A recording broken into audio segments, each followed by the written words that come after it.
So, Senator Rulli, I wanted to talk to you about the hearing that you had this week on the train derailment. And you talked about the goal being to determine the cause, to look at recovery efforts, and to determine the most appropriate way to help the people who live in East Palestine and around it. And I wanted to start there because this is personal for you. You say you live near Ground Zero. That's right.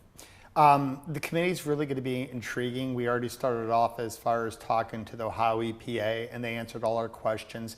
And they gave me some really good news. They said they plan on having a permanent office there, which is my biggest concern, because once the cameras go away and the focus leaves East Palestine, I'm worried, is there going to still be the attention and the resources that we need to bring it back to where it should be and make those people whole? So you talked about the cameras. There's been certainly a lot of local and national media coverage of the derailment. For people who have sort of been caught up in their daily lives, they haven't seen all of that. Can you explain to them, because you live in the area, how this affected people who live there?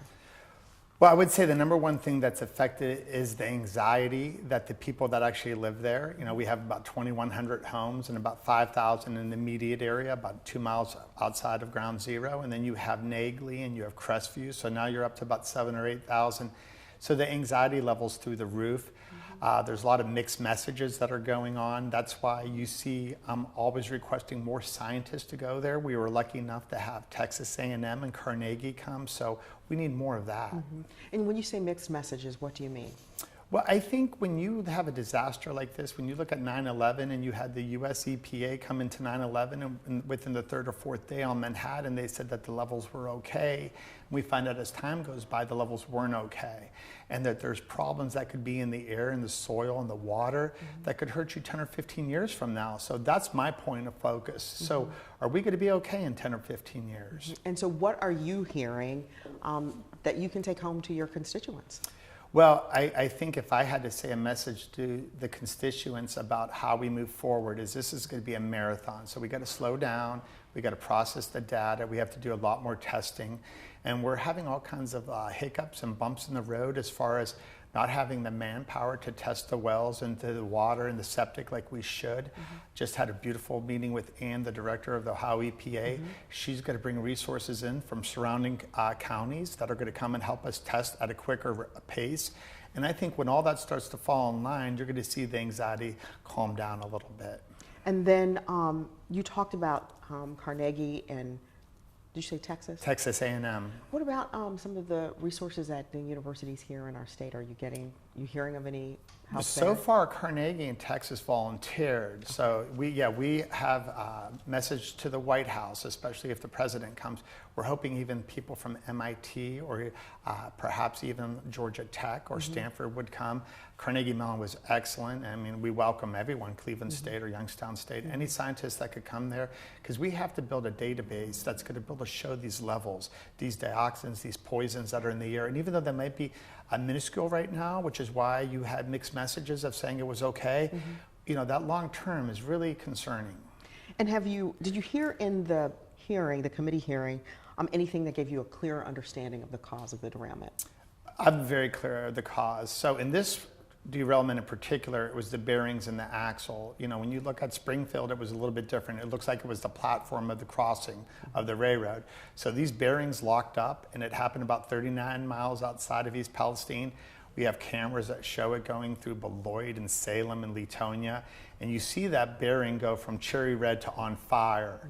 And then I found out a really nasty little secret that information was going to Atlanta Processing Center, so there was a huge delay. So that hot box was not going directly to the throttle engineer who could have stopped the train. So we're going to work on that. And I have good friends in the federal government as far as J.D. Vance and Sherrod Brown are working to try to get these answers so we can have that data go right to the engineer. So let's talk about that. What are your thoughts on the work that Vance and Brown are doing, this bipartisan committee that they're trying to, this legislation? I love it. I mean, you know, politics get ugly, and, you know, we all live in this world, and it's something that's not fun, but I think America is so great when you see these disasters. You know, you look at 9/11, we unite. You know, and you look at this derailment, there's no R's or D's. When I'm in that town, and there's a lot of, you know, D's and R's in that town, I don't care what you are. We just want to make you right, and the closer you get to Ground Zero, the bigger the problem is. Do you feel like there are actual concrete steps being made to restore the confidence that people have there? I mean, I saw people saying they weren't sure they were going to be able to go back. Do you feel like that's something that could happen? I think when you look at this earth, and if we roll our sleeves up and get working hard, I think we can get it back to where it needs to be. If you look at like Nagasaki or Hiroshima, there's millions of people living there now. The earth could heal itself, but it's not going to be quick and it's not going to be easy. This is a slow marathon. And I think we need to go every step. Right now we're concentrated on getting that toxic ash out of ground zero. And we have to have those rails built the right way. We have to take that down 20 feet. And it's not rebuilt proper right now. So Norfolk knows they have a lot more to do. The governor's keeping them to the fire, so we're hoping that works out. What are your thoughts on the governor's response? I think our governor is a human being, and I think he is giving it his all. I mean, he broke his leg going there. I mean, he's obviously committed, and I think him giving the resources with the Ohio EPA has been exceptional. I do think that myself living there, I understand the magnitude of it. Yeah. And it's so much larger than people think. And like I said, when them put the permanent EPA office there is very hopeful. When we have the fire department talking about building a fire academy to teach people all over the country how to put out a toxic fire, because we learned 31 fire departments went to that disaster, and it's not a regular fire, it's a toxic fire. And then when you talk to J.D. Vance's office, we realized that these toxic trains, and this train went through Hudson, this train went through Chagrin, it went all through Cleveland, Lakewood. They went through some very affluent areas of the state, and no one even knew it.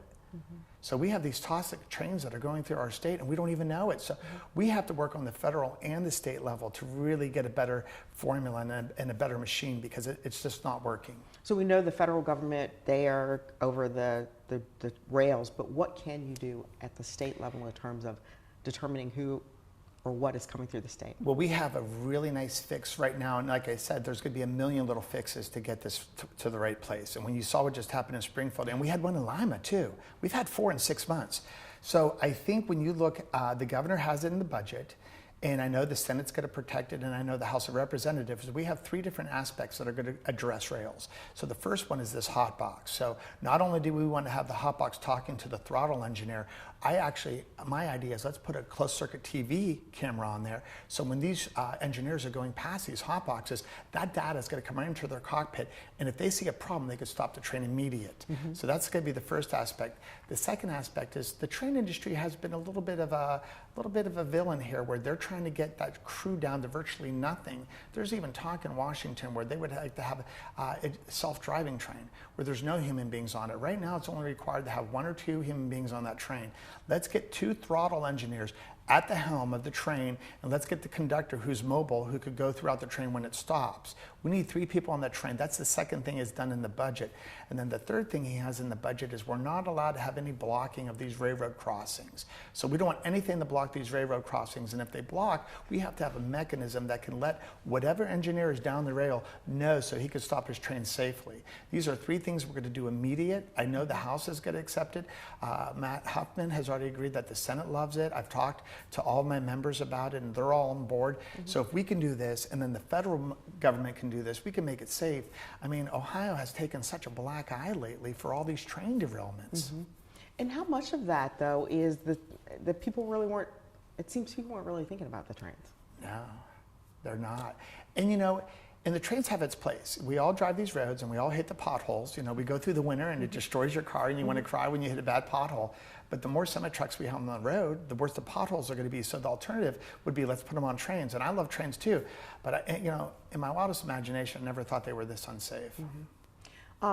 So the final thing I wanted to have you talk about is, this is your home. You grew up here. What do people who live, say, in Cincinnati or even here in Columbus, what do they not know about East Palestine? Well, and I'm getting phone calls from West Virginia, from whether it's Weirden or Wheeling and Columbus, especially Cincinnati, anything on the river. I think that we have to be careful that we don't hit the alarm too hard. I think some people are being too soft about it, but when Cincinnati's worried that they're going to have poisoning of the Ohio River and it's getting into their water system, they're going to probably be okay with that, because the way the weather moved and the diluting of the toxins. But I do think that this is a wake-up call. And if this happened in Cleveland, which it easily could have done, it would have been disastrous, because you wouldn't have had a population of 5,000, you'd have a population of 500,000. So that's a big difference.